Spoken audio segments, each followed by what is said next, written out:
বুঝতে পারবো না।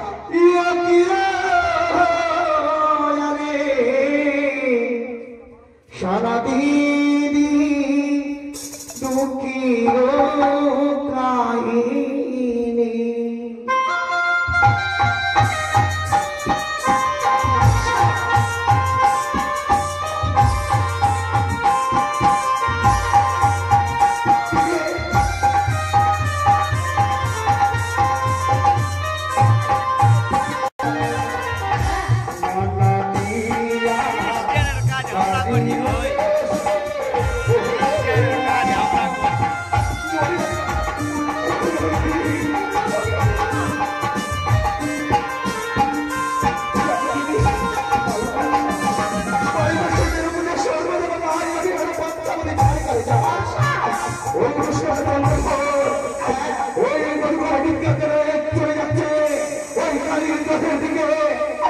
আমি কিভাবে দাঁড়িয়ে করে মনে করে ডিঙ্গাকে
তুমি হলে শিবকন্যা পদ্মাবতী, সামান্য এক মানবতা হার মারলে চলবে না মানুষ।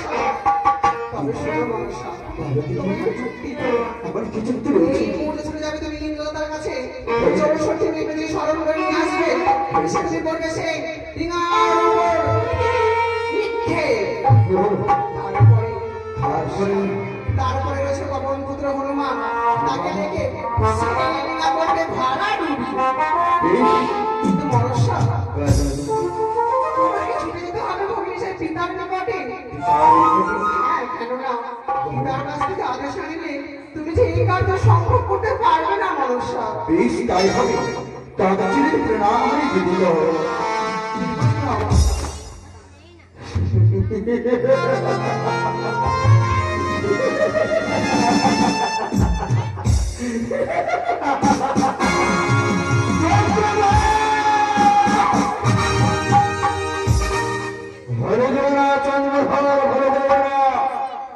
আমি হচ্ছি শিবকন্যা পদ্মাবতী, এবার তোমার সময় হয়েছে।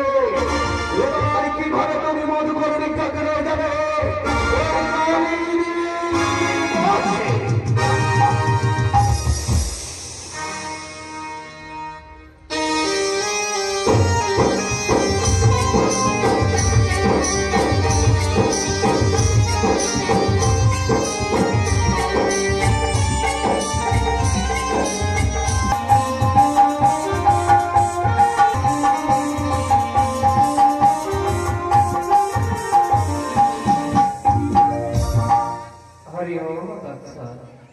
এক লীলা আরম্ভ করেছিলাম, অনেক দিন পূর্বে মনে মনে ভেবেছিলাম এই লীলায় আমি চণ্ডীকে সঙ্গে নেব না, কিন্তু না, যত লীলায় আমি অংশগ্রহণ করি না কেন চণ্ডীতে সর্বদাই আমার সঙ্গ দিয়ে থাকি।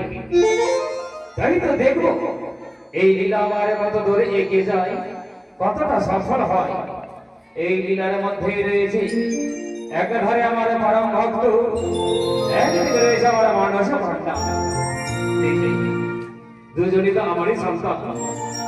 আমি চাই না দ্বিতীয় পরাজিত হোক, আমি চাই দুজনই সফল হোক, দুজনই নিজেদের ক্ষমতারে বলে নিজেদের আধিপত্য বিস্তার করো। তাই তো আমি দেখবো ধ্যানমগ্ন হই এই লীলা কত দূর পথে এগিয়ে যেতে চলেছে। ওই তো আমার দিদি বলেছে ওরে বর্ষাই ছুটে যাও তুমি পিতার কল্যাণ ভাবে পিতার কারবার করে তুমি রাজ্য করবে নিজে সফল হবে তাই মতন ছুটে যাবো পিতার নিকটে পিতা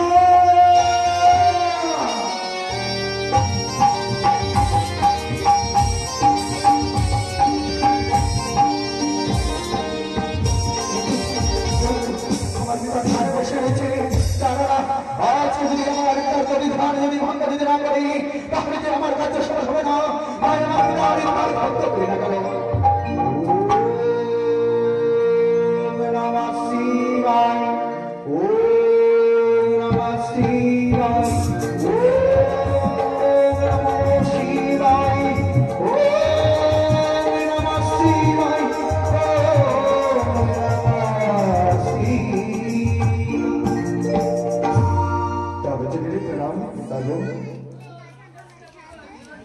আশীর্বাদ করি মানুষ কন্যা এমন করে অসময় আমার কৈলাস করিতে কিভাবে হয়েছে তোমার আগমন। আজকে যে আমি বহুদিন বিপদে পড়ে তোমার কাছে আমি ছুটে এসেছি পিতা এটি বলছো কন্যা হে পিতা গো দেবীর কন্যা হয়ে বিপদে পড়িয়াছে তুমি বলো কি অভিপ্রায় নিয়ে ছুটে এসেছো আমার নিকটে। পিতা আজকে কিসের জন্য আমি তোমার কাছে এসেছি ছুটে জানো পিতা গো 4 মাসে 4 পূজা সৌরমদের পাই আমি পদ্মাবতী ছাড়ি করে যা কেন পিতা কেন তুমি আমাকে জন্ম দিয়েছ কেন তুমি ছোট থেকে বড় করেছ কেন তুমি বড় বলেছ যদি মর্তভাবে বিশ্ব পূজিত হতে পারো তোমার সিংহাসনে পারবে না হলে তোমার সিংহাসনে পাবে না দেবীর বলে জন্ম যখন হয়েছে তখন অবশ্যই কালে তুমি দেবীর দেবী সিংহাসন। তবে এই মুহূর্তে এখনো যে সে সময়টুকু এসে পৌঁছায়নি দেবত্ব অর্জন করে নিতে হয়। দেবীর কন্যা বলে এই কেউ তোমায় দেবী বলে খুঁজে পড়বে না তোমায় পড়বেই বলেছিলাম। শনিতে দেবতার পদ অধিকারে করার জন্য কতটা লাঞ্ছিত হয়েছে কতটা অপমানিত হয়েছে সকল দেবতারের কাছে নিজের অস্তিত্ব বিস্তার করতে তাকে অনেক পরীক্ষা দিয়ে উত্তীর্ণ হতে হয়েছে। এমনকি তোমার অনুজবাণী এই দেশের আঘাতে তার মন্দ খারাপ ইচ্ছা মনে করেছিলাম তবে সে প্রথম পর্যায়ে অগ্রধারী হয়েছে।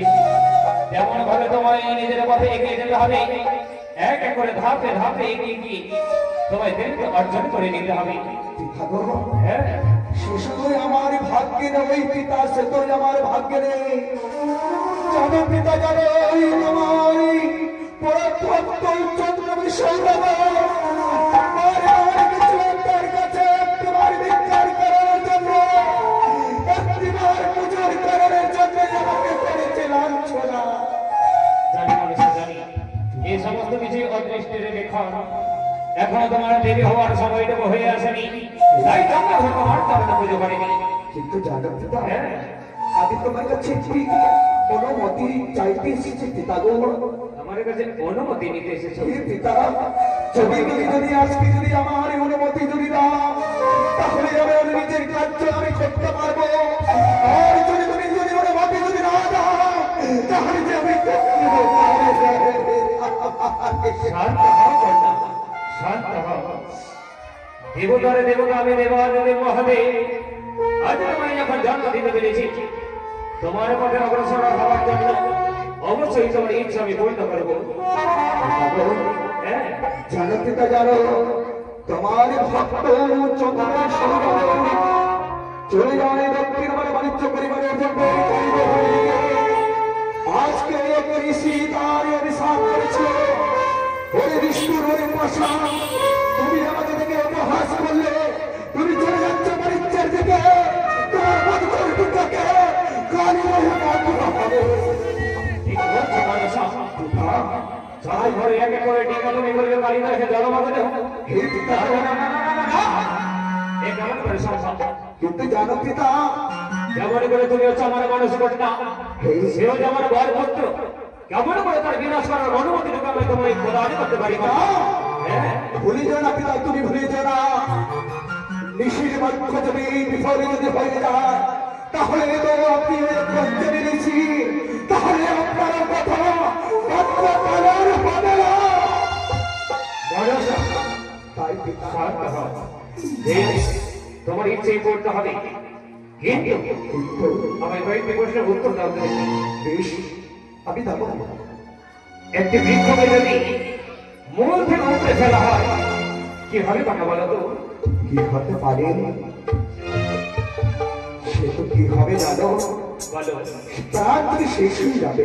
সত্যি বলেছ, একটা বৃক্ষকে যদি মূল সমেত উপরে ফেলা হয় সে নিশ্চয়ই প্রাণ থেকে নিঃশেষ হয়ে যাবে। যদি তার শাখা ভঙ্গ করা হয় তবে সে প্রাণী বেঁচে থাকবে। যদি তার ফল বলে নেওয়া হয় তবে সে নতুন পুষ্প ধারণ করবে। যদি তার মধ্যে ফল তুলে নেওয়া হয় তবে তার ডালে ডালে নতুন ফল আসবে। এইভাবে চন্দ্রধর হচ্ছে তোমার প্রধান বৃক্ষ। এই চন্দ্রধর হচ্ছে তোমায় খুঁজে নিতে হবে। মনে রেখো, চন্দ্রধরের ন্যায় মরে তবে কখনো উপরে ফেলবে না। তুমি ফলে খাবে, ফলে খাবে, কিন্তু চাঁদের যেন করে ক্ষতি না হয়। কথা দিলাম পিতা, আমি কথা দিলাম চন্দ্রধরে এক এক করে মনে করে নেকটাকে কারিগরি আমি মগ্ন করতে পারি, কিন্তু তাকে আমি প্রাণ থেকে আমি শেষ করতে যাব না। আমি কথা দিলাম তাই যেন হয় মানুষ। তাই প্রাণ খুলে আশীর্বাদ করো পিতা, যে আমি বিশ্ববাজারে বিশ্ব তুলে হতে পারি।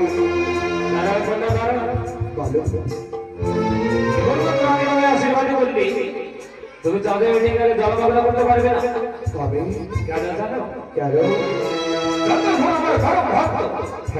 নিত্যদিন আমার লিঙ্গপতি ওই শরীরের মধ্যে পুষ্প অর্পণ না করলে কোনদিন অন্ন জল গ্রহণ করেনি চন্দ্রধর। আজ সেই নিয়ম নীতি অক্ষরে অক্ষরে পালন করে চলেছে। তার মধ্যে ডিঙ্গার মধ্যে রয়েছে আমার শিব লিঙ্গপতি, আর রয়েছে সোনাই পণ্ডিত। যতক্ষণ সোনাই পণ্ডিত থাকবে তুমি ডিঙ্গার কোনো ক্ষতি করতে পারবে না। যতক্ষণ আমার লিঙ্গ থাকবে সেই ডিঙ্গার মধ্যে তুমি তার কোনো ডিঙ্গা ফেরবি ডুবাতে পারবে না। আর একটি কথা মনে রেখো, কালিন্দের জল রয়েছে 13 তাল, যাদের মধ্যে ডিঙ্গা রয়েছে 14 তাল।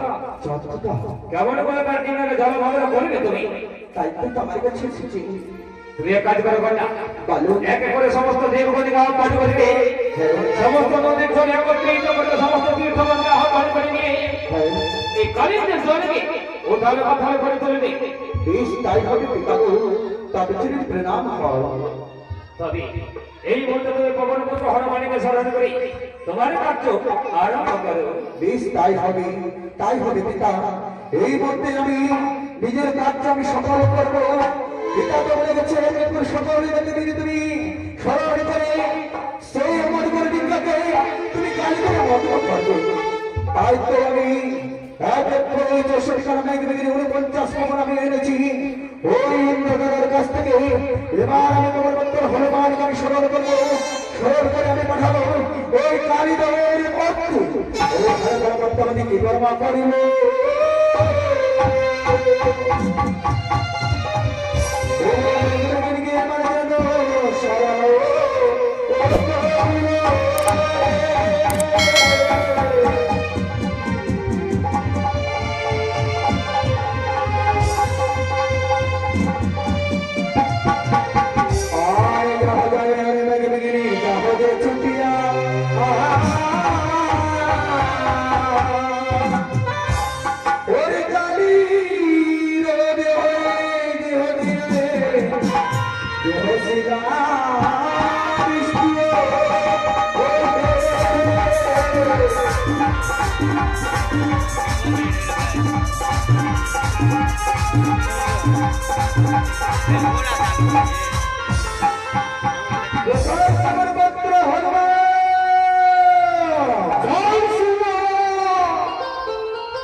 আমার পুত্র হনুমা, আজকে তোমাকে আমি কেন স্মরণ করেছি জানো বাবা? কেন মনুষ্য? এই মুহূর্তে তোমাকে ছুটে যেতে হবে কালীদহির দিকে। কালীদহি?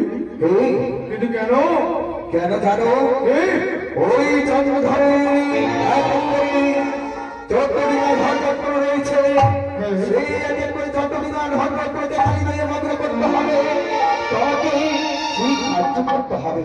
তাই হরিমা, আমি তোমার কাজ কি করবো? বেশ, আমি প্রাণ খুলে আশাকে লাভ করলাম।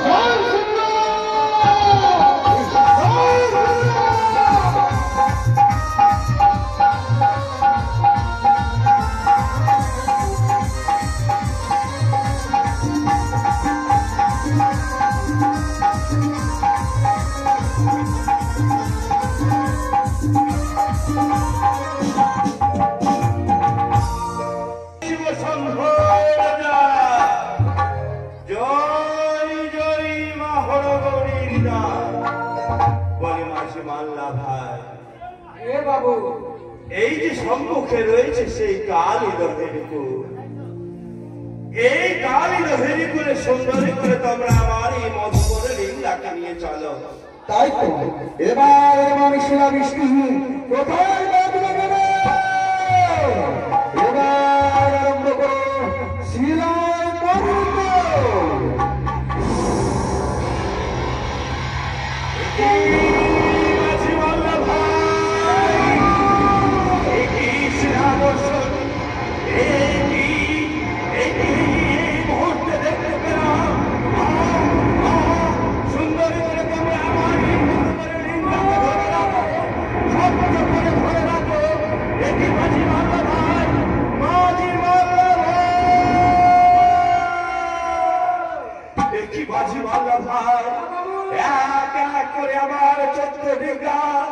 এই কালীদহের কুলে উথল পাথর হয়ে গেল, অবশেষে আমার এই মধুপুর লিঙ্গা রয়েছে, শক্ত করে তোমরা ধরো।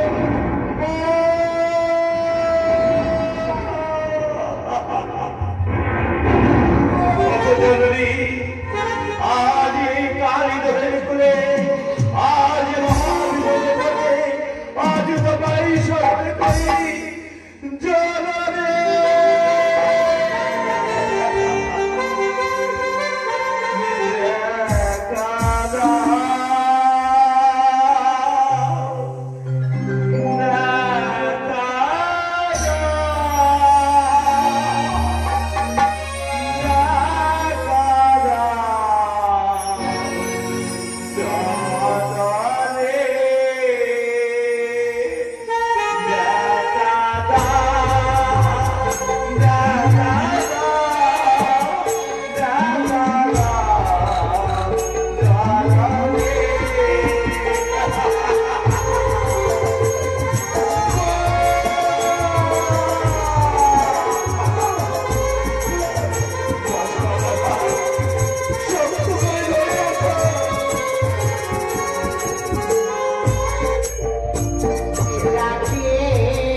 জননী।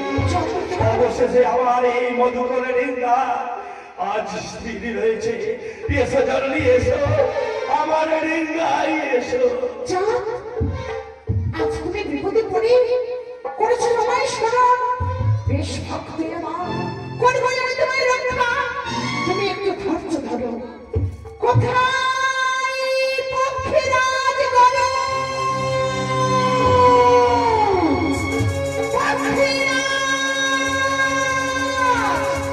ছুটে এসো পক্ষীরাজ, ধ্যান করো তুমি চন্দ্র, যেন এক ফোঁটা জল চাঁদের কাপড়ে না পড়ে। কোথায় পশুরাজ? পশুরাজ, ছুটে এসো পশুরাজ, ধারণ করো তুমি কুমিরের রূপ। তোমার পৃষ্ঠের উপরে মধুকর ডিঙ্গাকে তুমি ধারণ করো, যেন ডিঙ্গা এদিক ওদিক না হয়। আমি স্বয়ং আত্মা শক্তি মহামায়া ধর্মহাল সাধু কন্যামী ডিঙ্গা নিয়ে যাবো আমি ওই চম্পক নগরে। দেখবো চাঁদ কোন কালো শক্তি তোমায় কি করতে পারে। চাঁদ, মা, আর কেঁদো না, আর কেঁদো না চাঁদ। আমি তোমার মা, তোমার ডিঙ্গার কান্ডারি হবো। আর আমি কাঁদবো না মা, আর আমি কাঁদবো না। এসো, এসো, এই মুহূর্তে আমি ডিঙ্গা নিয়ে যাবো ওই চম্পক নগরে রাজপ্রাসাদে। জয় শ্রীরাম!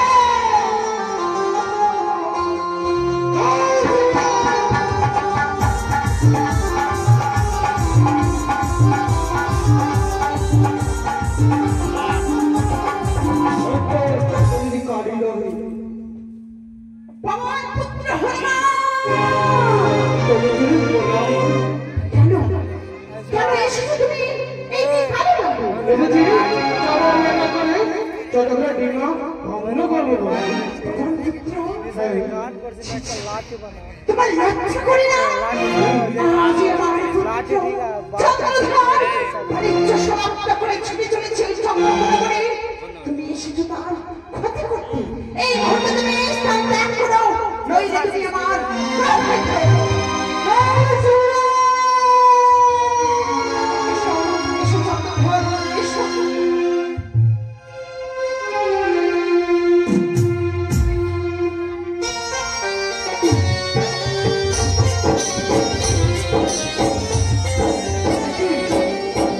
অনেকটা হয়ে পড়েছে আমার কার্য সফল পরিবারের জন্য, কিন্তু এখনো আমার কাছে ফিরে আসেনি। না না না, দেখি কখন পরে মাত্র ফিরে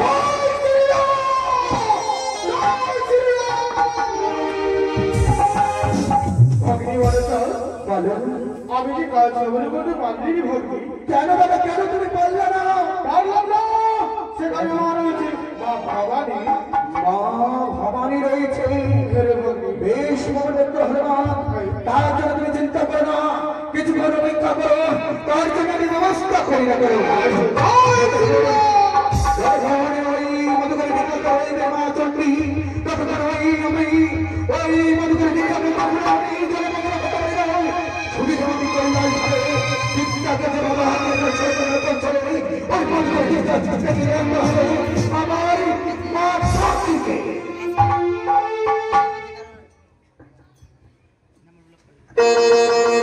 আজ কইলাম ভ্রমণ করে দিয়ে গেলাম, কিন্তু যেখানে যাই না কেন কোনোভাবে ধ্যানস্থ হতে পারি না। যতবার ধ্যান করার চেষ্টা করি, বারবার মনখানে যেন আমাদের বিচলিত হয়ে ওঠে। না জানি এতক্ষণ পদ্মাবতী হইত আমার পরম ভক্তের সর্বনাশ করে ফেলেছে। তবে আমি পুনরায় ধ্যানস্থ হওয়ার চেষ্টা করি।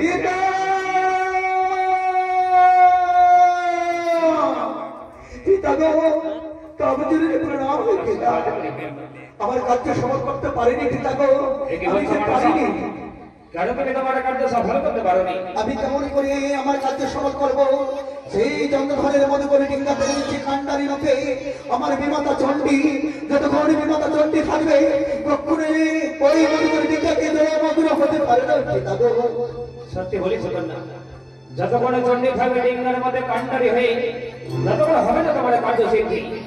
কিন্তু কে বলেছিল ভাই মধুকর ডিঙ্গায় চণ্ডী রয়েছে কান্ডারি হয়ে? আমাকে রয়েছে পবনপুত্র হনুমান। সেই পবনপুত্র হনুমান ছুটে এসে আমাকে বলেছে যে মধুকর ডিঙ্গাতে রয়েছে আমার স্বয়ং মা চণ্ডী। তাই যদি হয়ে থাকে তুমি বিশ্রাম করো না।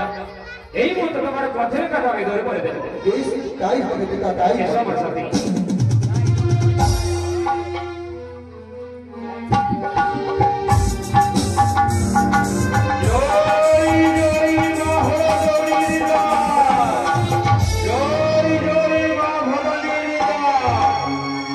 এসো, এসো চন্দ্রধর, আর বিলম্ব নয়, আর কিছু দেরি বিঘ্নে আমরা এই কালিদাহ ত্যাগ করবো।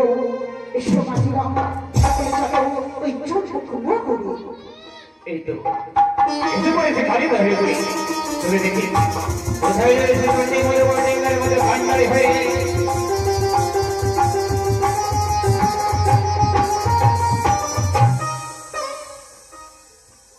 প্রণাম হই প্রভু। এসো প্রভু এসো, তুমি আমার রেঙ্গায় এসো বিরাজ হও প্রভু। একে চন্ডী, চন্ডিকা। মহেশ্বর, হ্যাঁ চন্ডী, তুমি এই কালিদাহে এসেছো। এই এসেছি। মহেশ্বর, বুঝতে পেরেছি। ভক্ত চন্দ্রধর করেছে সংকটের মুখে।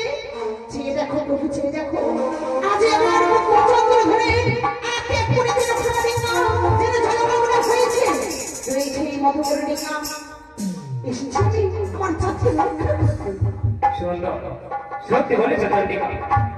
চন্দ্রধর যে আমার পরম ভক্ত, তাই তো ছুটে এসেছে এই কালিন্দির করে। এক এক করে 13 ডিঙা তার হয়েছে জলমগ্ন, তাই না? হ্যাঁ প্রভু, হ্যাঁ। কিন্তু একটি কথা বলো চন্ডী, এমন করে কৈলাস পরিত্যাগ করে দিয়ে এই মধ্যে করে ডিঙায় হয়ে রয়েছে ভান্ডারি, কিন্তু কেন? মহেশ্বর, হ্যাঁ, আজ আমার ভক্ত চন্দ্রধর পড়েছে বড় সংকটের মুখে। তাই তো আমি এসেছি তার মা হয়ে তাকে রক্ষা করতে।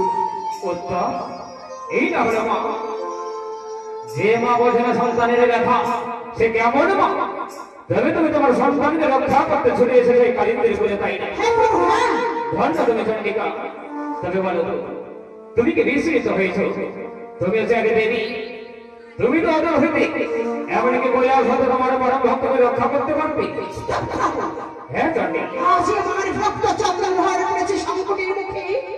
তুমি বলছো এই কৈলাস থেকে ভক্তকে রক্ষা করতে। তুমি কি ভুলে গেছো ভক্তের নামে ভগবান ছুটে আসে? তাই তো আমি আমার ভক্তের ডাকে ছুটে এসেছি ভক্তকে রক্ষা করতে। পারবে পারবে তোমার ভক্তকে রক্ষা করতে? কেন পারবো না আমি? তবে তুমি হয়তো জানো না চন্ডী, যদি কারো বাস্তবে থাকে ব্রহ্মসা, তবে তাহা খণ্ডন করিবার ক্ষমতা বিধাতার নহে। যে না ব্যক্তিবার তোমার পরম ভক্ত এই দক্ষিণ পাটনা বাণিজ্য আষাঢ়ে পড়িবে, সে ধরে পণ্ডিতকে করেছিল ন্যায় অন্যায় অপমান। কখনো নয়। হ্যাঁ, তুমি জানি না আমার ভক্ত চন্দ্রধর অপরাধ করতে পারে না, পারে না, পারে না। তুমি তো মা হয়ে পারো না সন্তানের অন্যায় দর্শন করতে, সন্তানের পাপকে দর্শন করতে। তবে জেনে রেখো, এই পাপ কখনো কাউকে ছেড়ে দেয় না। তাই চন্দ্রধরা বাস্তবে যখন ব্রহ্মসাগর রয়েছে, এ তাকে ভোগ করতেই হবে। ছুটে এসেছে আমি এই কালিন্দির বলে কেবল মাত্র চন্দ্রধরকে রক্ষা করতে নয়, আমি দৈগুলো বজায় রেখে তোমাকে নিয়ে যেতে ওই কৈলাসে পড়িতে। মহেশ্বর, হ্যাঁ, তুমি এসেছো আমায় নিয়ে যেতে ওই কৈলাসে, কিন্তু